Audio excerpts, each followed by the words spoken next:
straight through my chest and it goes to my heart. He grabs it with a white-knuckled grip and tugs and pulls. He reaches down my throat and pulls my stomach up my esophagus. He is nauseating.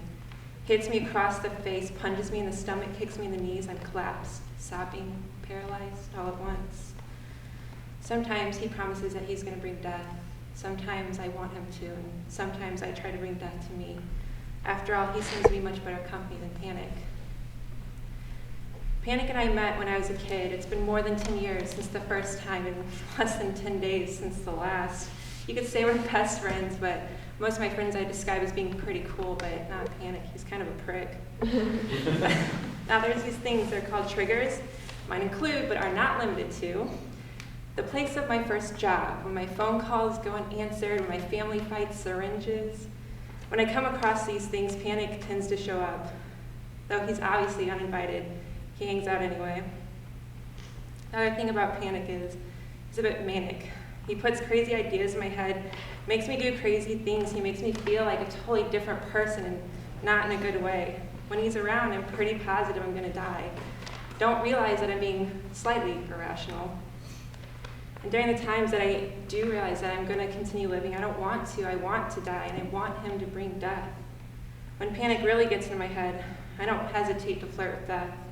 I can tell you my stories, I can play the songs, I can take you to the locations, I could show you each scar on my body that was supposed to end my friendship with Panic, and each scar that was supposed to end my life. But here I am at 22, trying to live this adult life, struggling with this friend that I met when I was a kid. He's come and gone, we've gone years without hanging out, but still we occasionally catch up.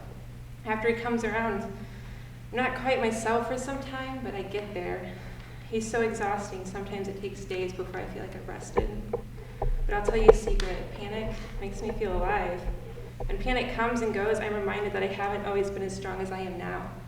He reminds me that he convinced a 12-year-old girl to draw her own blood for the first time. He reminds me that he used to hang out with this 14-year-old girl most nights of the week and convinced her to take her own life. He reminds me that he convinced a 16-year-old girl to make her body a canvas of scars, and he reminds me that I have relapsed countless times. I have made my body a work of art.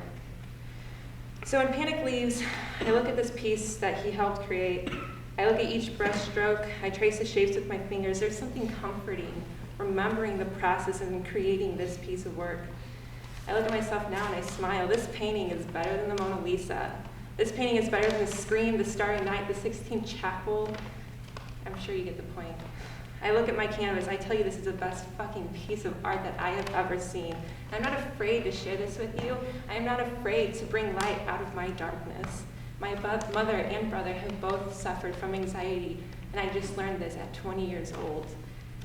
We have conditioned to keep these things hidden, like they're flaws that we can discard if we try hard enough. And it took me 22 long years to finally get the professional help because I have been taught that taking deep breaths will soothe me because I was overreacting. I assure you, if taking deep breaths calmed me down, I would not put these words in this order to address an issue that not only I face, but countless other people face as well. Why do we sweep mental disorders under the rug? Why do we pretend they don't exist? Why don't we address them in our schools? Why did it take 2 decades for my family to openly discuss our anxiety? What are we gaining from keeping this hidden? And do you think that if I had felt like my disorder didn't have to be a secret, I'd have a clear past free of self-harm and suicide attempts? Mental disorders are not fake. They're not made up. They're not easy to fix. They are not, oh, drink some wine and take a few deep breaths. People with mental disorders exist, and they should not feel scared or judged because there's a chemical imbalance in their brain. Just as a diabetic person needs insulin, I need serotonin.